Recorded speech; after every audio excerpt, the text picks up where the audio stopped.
Hello everyone and welcome to the Constructive Criticism Network. This network is here to help you improve at Magic the Gathering at every level. From Pauper Leagues to Top 1000 Mythic, we've got you covered. If you want to hear the entire network, head on over to our sponsor at PureMTGO.com, where you can hear each and every show, each and every week, and check out their sponsor, MTGO Traders, and tell them that the CCMTG Network sent you. Now sit back, enjoy the show. From YouTube, podcasts, and more, here's this week's episode from ConstructiveCriticism.com. Hello, everyone, and welcome to the 318th episode of Constructed Criticism. I'm your host, Mason, and I'm joined by a special guest host, Spencer Howland. How you doing, Spencer? I'm doing well. Did you almost say ghost host? Yeah, I kind of got my words flubbed there for a second. I'm pretty tired. So. Like ghost host. Back from the dead. Yeah, so that's a good one. Yeah, so Kling is out this week. He's kind of, burnt out from everything going on in the world, and Spencer wanted to come on and talk about this specific always improving / training grounds today. So came on. Thanks for coming on and covering for him, buddy. Yeah, not a problem. I'm excited to be back in action on this podcast.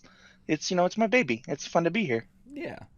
All right. Well, you know the drill, Spencer. What was your always improving moment this week? Yeah, so this week has been really interesting for me as far as Magic goes. I have been preparing to kind of do a podcast on a wrap-up of this draft format for Mythic Cast, my new Magic podcast that I do every week. And so I've been playing a lot of draft, but also obviously, playing decks for the YouTube channel and stuff like that and streaming more has been pretty big. And so I brewed a Scapeshift deck in Historic. It was really interesting to actually record that and kind of celebrate. We did like a celebration video for 1,500 subscribers on the YouTube channel. And it was interesting to see, like, there wasn't as much room to brew in Scapeshift as I thought there would be, specifically for Bant. Like, you're kind of locked into a certain type of mana base when you play Field of the Dead. Yeah. And it's kind of funny because, like, in Modern, it felt like Field of the Dead opened up your mana base in Modern for, like, decks like Valakut. With like Titan Shift, but it certainly does not feel that way in Historic. It actually feels like if you're playing 5 colors, here's the lands you have to play. If you're playing 3 colors, here's the lands you have to play, and that's kind of weird. Yeah, I think it's because like the lands aren't as strong as they are in Modern. So like in Modern, there's like actual decision points to be made because like lands are like pretty like. Radiant Fountain doesn't seem it, for example, but like Radiant Fountain's like a surprisingly strong one. Bojuka Bog's like a surprisingly strong one. And like we have Bojuka Bog now in Pioneer, but like if you're a Bant colors, then like, you lose access to that kind of thing. Well, if you do, you take like a spell slot, right? So yeah. So yeah, it is interesting. I've noticed that too. I've been playing a lot of Historic myself. I've been playing Ali's Jund Scapeshift deck and your mono white deck, the lifelinky one. And it's very odd that like the threats are sometimes different out of the Field of the Dead decks, besides Field of the Dead, obviously, but the mana all looks kind of the same. Yeah, and when doing that video, I was expecting to like very much talk about why you play the mana base that you play, but in reality, all you did was take the upgraded lands and take out the gain life lands from the Bant standard deck, and you're basically playing the exact same mana base. Yeah. Do you have a Ghost Quarter in your deck? No, I'm playing Field of Ruin in that slot because it puts land into play for you. Yeah. Which I think is totally fine in this deck. You don't actually have a ton of ways to use your mana. So like there's a Castle Garenbrig in there and there's a Castle Vantress in there. But like outside the Castle Vantress and the Blast Zone, you just don't have ways to use your mana. So I didn't think that the 2 mana was really as relevant as putting a land into play yourself. So do you have 1 Field of Ruin or 2? I have 1. Okay, gotcha. I thought you had 2 for a second. That's why I think the Ali deck has 1 and 1, because I think he wanted 2 and we had Crucible, and he's like, well, if that's the case, and Crucible is a pretty big swing point too for having Ghost Quarter. Right. So, well, that's awesome. Yeah, I've been enjoying Historic myself. Before we move on, how do you like that format?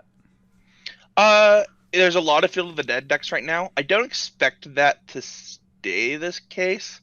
I think that the format has a lot of toolboxy stuff in it right now, and people will figure out a way to beat the Field of the Dead decks, but also like it was clearly the most powerful thing when it got banned, and so people have just jumped back on it. So I think the format will even itself out as people play more ladder. Yeah, the Field of the Dead decks are kind of like arms racing each other, right? So I found that like the aggro decks are specifically potent, and they also put like a lot of weird land destruction cards in the Yeah, Anthology 2, I think is the name of it. Like there's that goblin where you like it's a Rune red, Blaster. yeah, Rune Blaster goblin, like play a red to kick in and destroy non-basic land, and it's like, oh my god, that was Have you backbreaking. have you been winning with my mono white deck? Yeah, I haven't played as much as the lands deck 'cause I like playing those kind of BSE, like, you know, all the colors land decks. Sure. But yeah, I've been winning a good amount with it. But I find Okay. normally that like the reason I lose is like I flood out with the deck, for example. Yeah, and it doesn't play that many lands, so it's Yeah. it doesn't really have a way to fix that problem either. Like, you can play more Johnnies and stuff to try and stem that problem, but outside of that in Heliod, there's just not like obviously you can like make a bunch of creatures with like the lands, but that's just not that powerful in a world where they're making 2/2s while you're making 1/1s. Yeah, they're doing it for like 0 mana. It's rough. Right. But yeah, I found actually that Ajani is quite good. And I was thinking about like playing another one in the sideboard because sometimes when you do get stalled up, it's like all the zombies on the ground or a mirror match. In both those situations, having one-sided wrath is excellent. So Yeah. The other thing that I've been doing to be always improving is I've taken kind of a different approach to always improving in Smash Brothers specifically that I might apply to Magic a little bit. So Mhm. I've organized my Chrome favorites to save everything that I find helpful in resources. So, for example, in Smash you have a bunch of different characters that you play, and right now I'm playing Samus, and I have a folder for all of the helpful Samus content. So there's stuff for like how Samus moves, stuff like that, and then there's also recordings of matches and things like that that I can go back and watch. And I am thinking of doing that more for Magic also. Like if I see a matchup that I want to watch from an SEG, then I can go ahead and save that match and watch it later at my convenience and things like that. And I think that having a more organized approach to this is going to save me a lot of time of where like oftentimes when you're trying to find an article, right? For example, for Magic the Gathering, it can take a long time because one, Wizards website is not very organized, and the third party websites for Magic the Gathering are also pretty hard to use at times. Like TCG Player, finding articles sometimes annoys me and things like that. So I'm kind of excited to be trying this and apply it to multiple things. But one thing that I would recommend people is if you have the ability to just sit down and spend an hour to organize your tools that you use to play Magic and things like that, I would highly recommend doing so. It's been a pretty big help for me in Smash over the last week. That's awesome. Yeah, it's kind of like so is it like you said it was saved to your file thing? It's like a Google Doc or like what is it exactly? No, so in Google Chrome you can create bookmarks, right? So you have like that star button in the URL place. Mhm. It says like bookmark this tab, right? Yeah. So for Smash, I have bookmarked. So for example, Young Link is my secondary in Smash, and I've got 6 videos as well as multiple matches saved. 6 videos on just how to play Young Link, and then multiple matches saved under a secondary folder in that. Just so for example, there was a video by a great player named Leffen who really really loves Young Link. He's also just one of the best Smash players in the world. And so I saved that video, and it's like an hour-long guide. And rather than having to go back and find that video every time I want to watch it and refresh on it as I work on this character, I just have it easily accessible through my favorites tabs. And I have done that in Magic in different ways in the past, by having tabs saved for this. But this is just a very organized approach to that. Awesome. Well, that's great. That sounds like something that's like a modern solution to modern problems. You know, like Yeah, there's just just a lot of information out there on Smash compared to Magic, in my opinion. And I think that if you can cultivate, a great list of the resources, it'd be super helpful. One thing that I would recommend people starting with when they're trying to do something like this is read Duke's level 1 series on the Magic the Gathering website. There's probably a bunch of articles there that would be helpful for most of our listeners to read. And he covers basically all of the ways to improve at Magic and all aspects of Magic throughout that series. It's a pretty long, extensive series, and I can send it to you, Mason, to put in the show notes for people. there we go. Yeah, that one's pretty good. Well, for my always improving moment, not really super like I'm working on this thing, we're doing that thing. I actually just kind of like, well, I've got some time to kill with everything going on in the world, so just try to like play some Mythic. I like haven't played Arena very much. So I wanted to try to get to Mythic and see how high I could push, but specifically like in Historic. And so just kind of, doing ladder, nothing too crazy, just kind of, challenging myself in a different way given the times we live in. So that's all there really is for me, is always improving this week. If you want to support the show, you can go to patreon.com/ccmtg.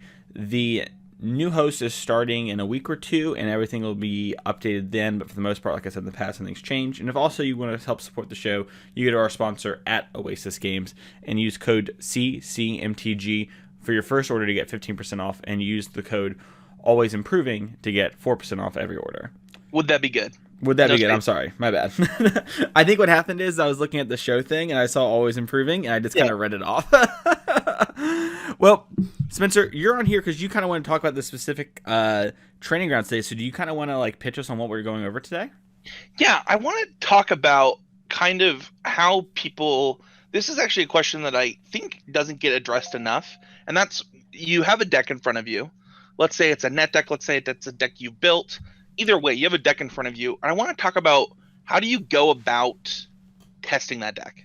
How do you go about figuring out what this deck is supposed to do, how you're supposed to play it, how you're supposed to sideboard, and things like that.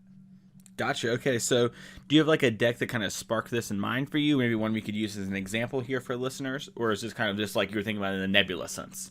I was more thinking about it in a nebulous sense. I mean, I have done this quite a bit over the last year due to the Quest for 10 series that I do. That's now a part of the Arena Mythicast.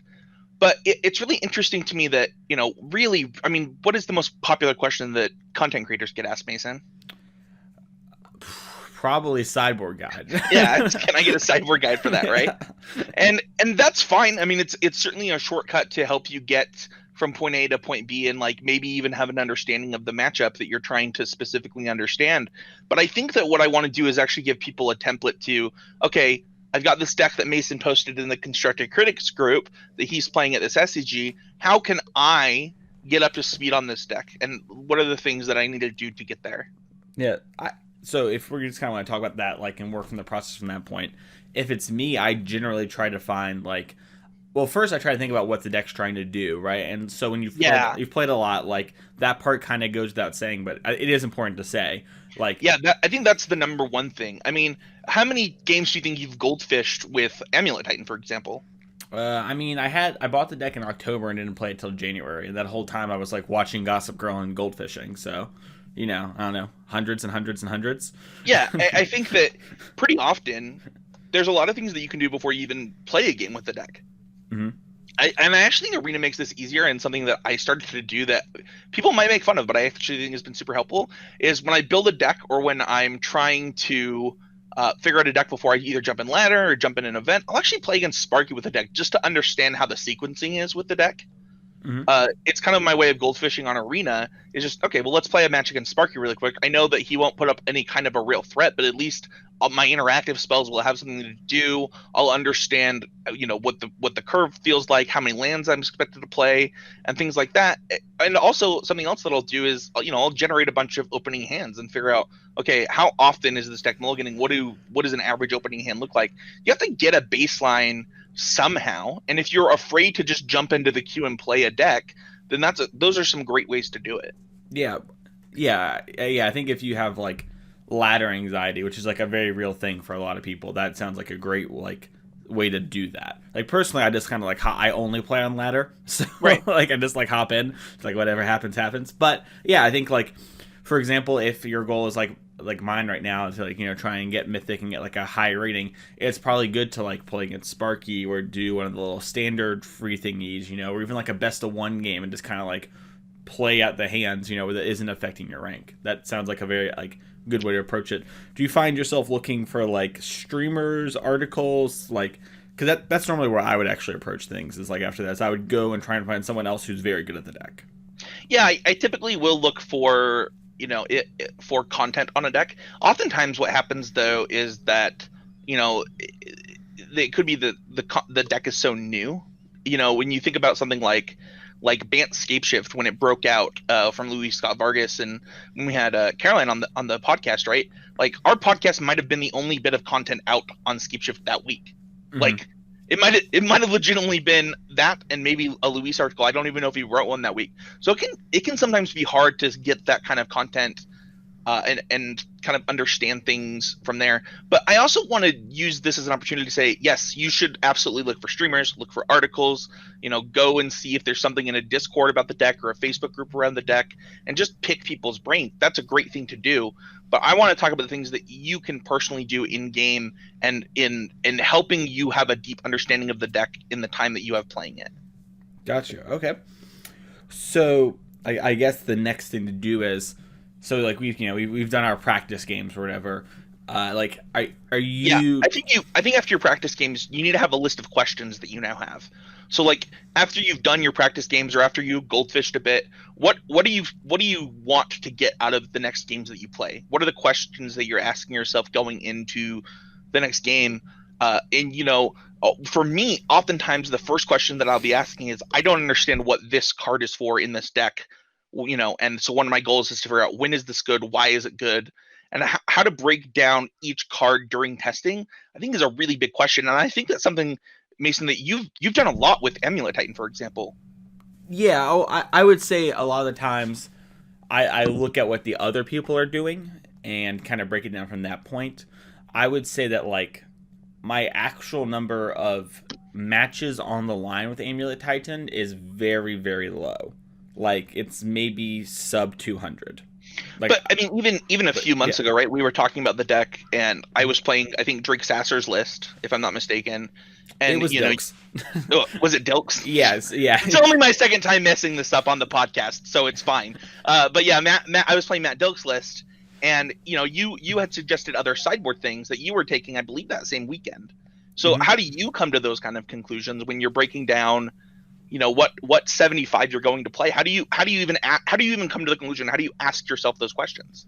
So a lot of the time, I'm trying to figure out for specifically building a sideboard, I'm trying to think about what's going on in the metagame. I'm trying to think about what my deck's trying to do and what other people are trying to do against my deck. So for an example, the first thing I was thinking about is, okay, what is the perception of the metagame going into the weekend? So let's say a couple months ago it was Urza is the best deck. And it's okay, so everyone is in agreement that Urza is the best deck. We have to figure out, all right, how are we going to attack these Urza decks? I believe this was even pre-Oko the time we're talking. And so it's okay, the deck has a very attackable spot. And so I'm going to play Manglehorn because this shuts down the combo and breaks it up. And okay, that's the first step. It's all right, I kind of got this premise. I want to pitch myself on Manglehorn. And it's okay, what are other people aware of my deck, and are they attacking it? And the answer was yes, other people are aware of Amulet Titan. It's considered one of the top 5 decks. People are playing Dampening Sphere. It's all right, well, Manglehorn kind of checks that box. Let's move over. And then the last thing that I try to think about, like I said there earlier, is, how the other decks are responding to what we're doing, and how are they attacking stuff, and how are they adapting. And so that point I think is normally kind of harder the less established the metagame is, because it's if you go into a modern weekend when the format's open, it's oh my gosh, there's so many decks, you can't even do that step. But when the things are more narrowed down, more in a standard format or that modern format that was very narrow, you can be okay, so one of the things that people are doing to adapt to these things is they're starting to play extra hate for the mirror matches. And so since they're playing extra hate for the mirror matches, I can actually skim on some of these cards, and I can maybe play things to attack weirder other decks. And so that's one example of it. I think you actually said exactly what I wanted you to say really early on in that, is that you pitched yourself on a card. You were okay, Manglehorn, what does this do? What is it for? What are we trying to get out of it? When does it work? When does it not work? And you had a conversation with yourself about it. Once you have that kind of question about a card like Manglehorn in your deck, you can then put that into practice. You can go into an event or onto the ladder, and you can say, okay, we're now going to see if we were right about Manglehorn. And you can take that through. You can do that with a couple cards at once, I typically find, where you can question, these certain flex slots, and then kind of go forward from there. A really common thing that people always say about my decks is, Spencer, you have these 2 3-ofs, why aren't these 4-ofs? And I was well, because I needed room for these type of spells, and this is how that had to break down. And that becomes more and more common as decks get tuned, right? It is that you start shaving on things for maybe more generic answers, or for a broader set of threats, or for things like that. But that doesn't happen that doesn't happen organically. That's through breaking down card selection into exactly what you said, which is pitching the card, right? Like if we were on an elevator and you had 20 seconds to set something on Manglehorn, right? You got to have that elevator pitch with yourself. Yeah, and then the cool thing is that, like, let's say that we had come to the conclusion that Manglehorn was wrong, or that it was wrong for that weekend, right?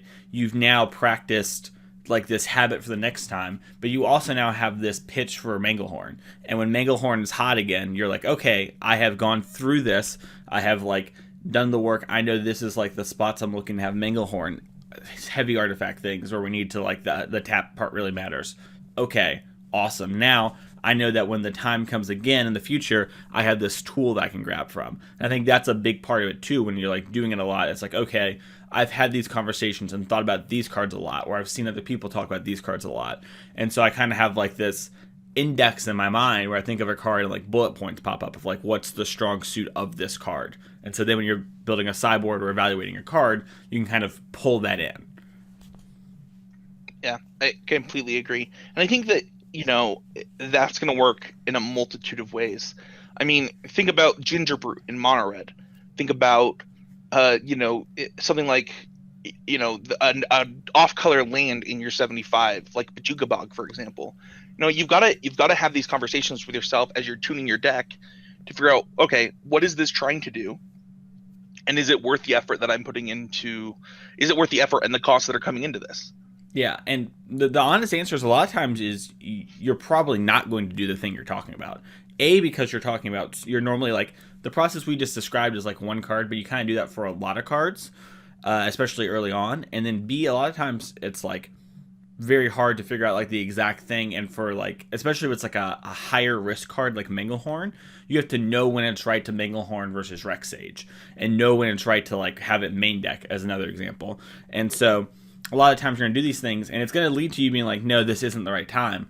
But that doesn't mean what you did was a waste of time or wasn't important, because you had conversations and led to things. And sometimes what happens is, it's like, let's say I was trying to pitch Manglehorn to Spencer, and I was talking to him, so I'm just like, I'm not really feeling that too much. But you know what? When you were talking about that, I do agree that we need a cheap answer to break up the combo. Maybe it's Force of Vigor's time.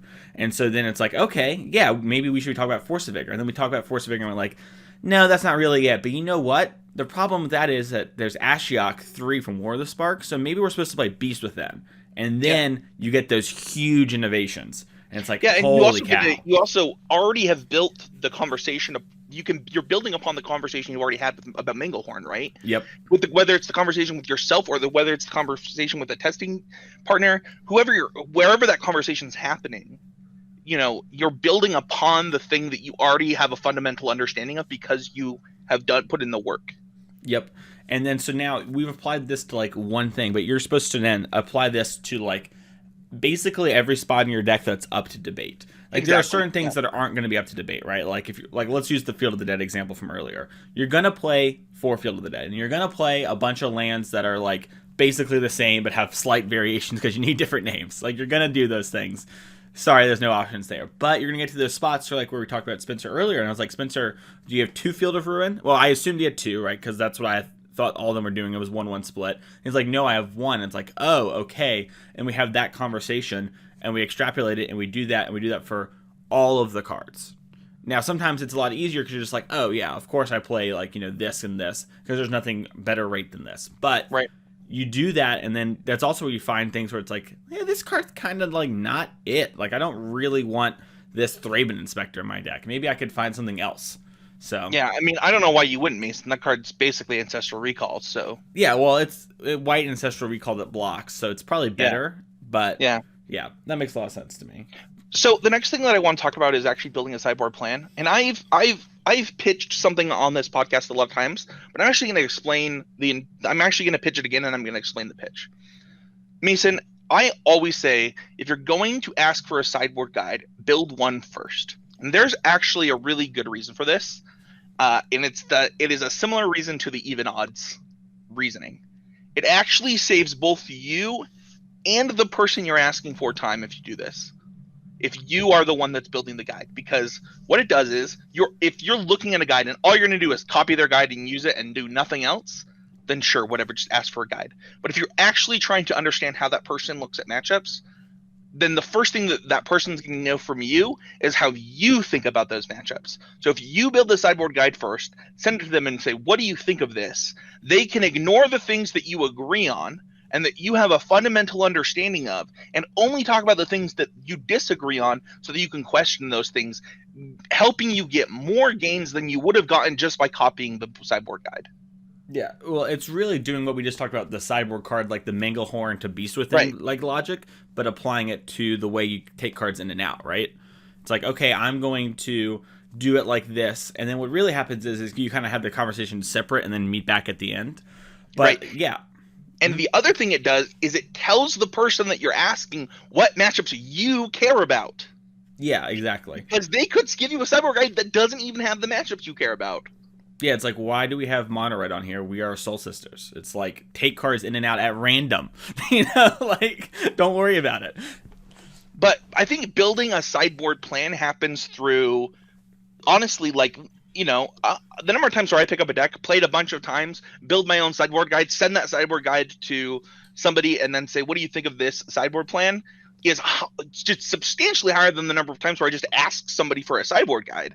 Because then I've already tested my deck through that against Sparky, right? Or Goldfished, right? So and then I've played the deck, so I have an understanding of like how my sequencing is supposed to work, what this is supposed to be. And now once we get to the sideboard part, now we're trying to understand how we're supposed to play in individualized matchups. And to do that, I think it's time to ask yourself, why is this card in my sideboard? When am I bringing it in? Why am I bringing it in? Does this come into the play? Does it come in on the draw? And when you build it yourself, when you build your own sideboard guide, you're going to be able to get nuanced on stuff like that. And also, if you build it for play in the draw and send it to somebody, then you're having a conversation about what is this matchup about and what am I trying to do, rather than tell me what to do.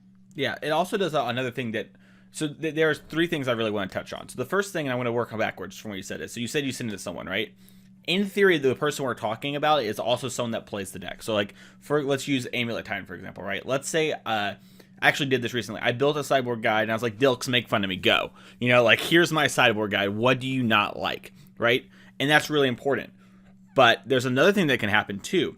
So there was Drake, who was also learning to play Amulet. And so we like both built our own sideboard guides. We sent them to Dilks, and we also compared and had a conversation, right? And it's like, okay, what are we going to do here with this? And it's like, all right, that's what's going to go on. So now you've like referred to someone else. And I think the cool thing about that is, if you're playing with someone else who also is not quite going on, you get to have conversations and like hash it out for both parties. Because let's say you could make the argument that like, oh no, I was right about this or whatever. But if you can't explain why you're right, that's not really that helpful. And might also help you get a more clear understanding of the matchup. And then it helps out your homie as well. The other thing that can happen is you can send to someone who's just your friend who's maybe is good at Magic and has a baseline understanding, and maybe they're going to be like, man, Mason, I don't quite understand, why are we bringing Beast Within against these Jund decks? That this it's not lining up, right? And I can have this conversation, and it's like, oh, okay, we've thought about it. It turns out that like makes a lot of sense. We're going to do that. We check with Dilks. It did that. And then it helps them out and also helps you out once again with reinforcing actually understanding it and internalizing what the card's plan is, right? Like there are a lot of times where this happens a lot with Inverter, where I play against like Sultai or Mono White Devotion, is that my cards have specific roles. Like my Noxious Grasp are there for Gideons. I'm not going to Noxious Grasp of Nana Finza unless I'm going to lose to the combo. That is not going to happen. And so it's not like, oh, this is a white-green hate card, I will kill white cards with it. It's like, no, this is a Gideon hate card. I'm sideboarding this in for Gideon. And having that sort of understanding helps you play the games with this game plan they're always talking about, and helps you understand it better. And then if you're wrong and you're having that conversation and your friend or someone able to hash it out, it's like, oh, I had this total misunderstanding. This building block is completely wrong, and that can be super helpful later. And sometimes having someone that just has like a baseline understanding can be a good checkpoint, because it's who's ever been too cute or too clever in a matchup before? Not I, but I'm sure someone, right? So I think the other thing is that people are afraid to look dumb, and so they're really afraid to build their own sideboard guide and send it to somebody. But the truth is that like you're just going to look a lot like, which looks dumber, Mason? Not doing this or not understanding why you're doing this and then making fundamental mistakes in gameplay. Oh Like, yeah, it's the fundamental. It's the classic, like when someone tells a bad beat story and they're like, I've been doing this for years. So, like, what looks worse, like that play, with the fact that this has been going on for years? I'll give you a hint. It's option B. like, it honestly just doesn't take that long. Mhm. I mean, it's an hour or so typically to like build out a sideboard guide, but that hour saves you hours of like conversations and gameplay, and like it's actually the more efficient play. Yeah, well, it also just kind of shows like this general theory that like the games have diminishing returns, and that actually like sideboard guiding and planning out is kind of like playing a game in your head, which is an important thing to practice, I think, anyways, because then when you're having the theory conversations, you're kind of good at doing that on the fly and doing it quicker, and then that's much more efficient than playing a league, right? We're playing like 2 matches in a league, like honestly, what is 2 matches going to tell you, like on average? Probably not a whole lot, right? It's going to take a lot and like critical thinking about it, and you can do the cyborg guide during that. That's not even to mention the fact that maybe you just have a lunch break that's like an hour long or whatever, and there's no one to talk to during lunch. And it's like, well, I could just do my cyborg guide while I'm snacking Right. on this sandwich, and then now you're being even more efficient. So now you're getting that hour at home on the league, and you're getting the hour here, and then you're like, okay, I did this. I'm gonna go post on the constructed critics group and get feedback. Then you check in 4 hours later or 5 hours later when you're done with work, and it's like, boom. Now while I was working on these, other people were replying, and awesome. I have this information to work off. Reply here. Have these conversations. Yeah. The last thing that I want to talk about, moving on from the sideboard, is post testing reflection.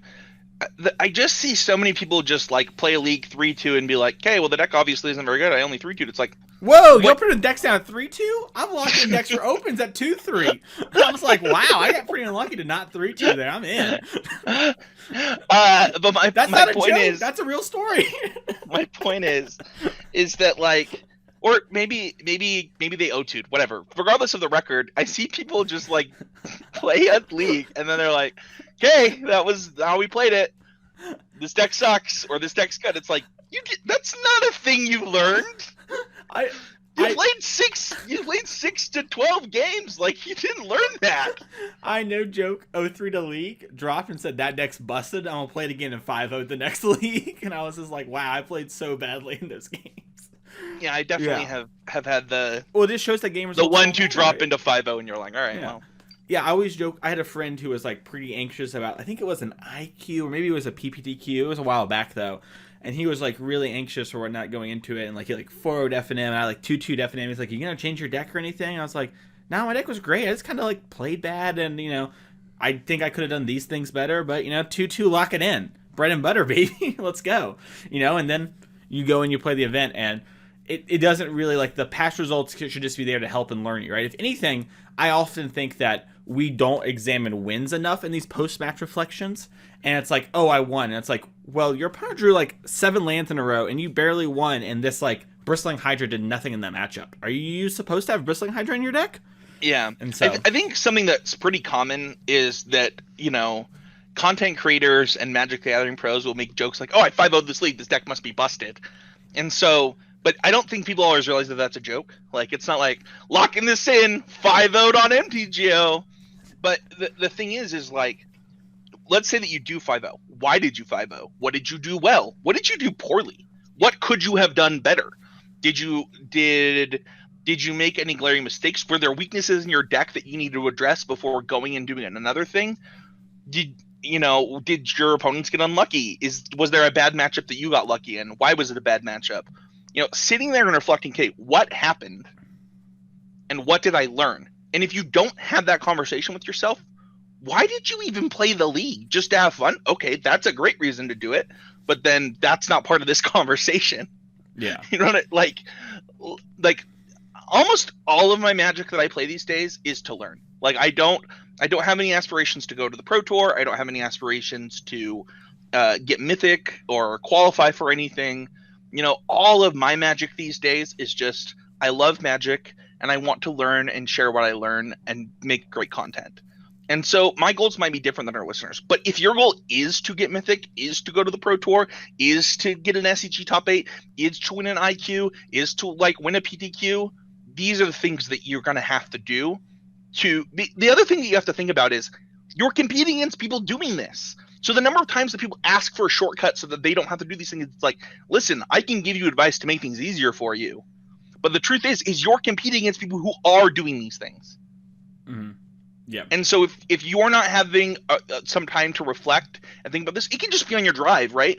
Maybe you just finished your 5-0 and now you're driving in the car. Instead of turning on the radio, just think about your league. Yep, totally. I think that's 100% right. Maximizing your time, and also like just having I think conversations is kind of something that we've like alluded to a lot in this episode that I think is like incredibly powerful in Magic that doesn't get like talked about overtly a lot. Is that like you just need to have these conversations, and sometimes that you have to have them with yourself, but you just kind of have to have these conversations and hash things out. Things aren't always as they appear, and sometimes you have to dig deeper. So Yep. And that's kind of what I wanted to talk about as far as picking up a deck and the steps to at least trying to become proficient with that deck. Yep, awesome. Well, I think that's going to do it for our training grounds, Spencer. Thank you so much for coming on to talk about this topic. It was a lot of fun. Yeah, I enjoyed it. Yeah, awesome. Well, if you enjoyed the show and you want to give back, you go to patreon.com/ccmtg. It's going to be a short episode this week. Spencer's got to get back to work. We did this during a lunch break. You got to be efficient with your time, you know? Yeah. And so, once again, thank you so much, Spencer. You check out Arena Mythic Cast and Spencer13H on Twitter. Did I get that right? Yeah, and then if you want to check out the stream, just head on over to twitch.tv/EasyGameMedia. I left the CCMTG stream to these guys if they ever want to use it for streaming episodes in the future or for whatever Mason and his Duke host want to do with it. So if you want to help me get affiliate back, just head on over there, hit that follow button. I think I only need 22 more to get affiliate, so. I'm feeling 22. Yeah, exactly. Some T-Swift action up in there. And I also just want to give a special shout out. I've had a lot of people reach out to me since I left the podcast, and I just want to say that it all means so much to me.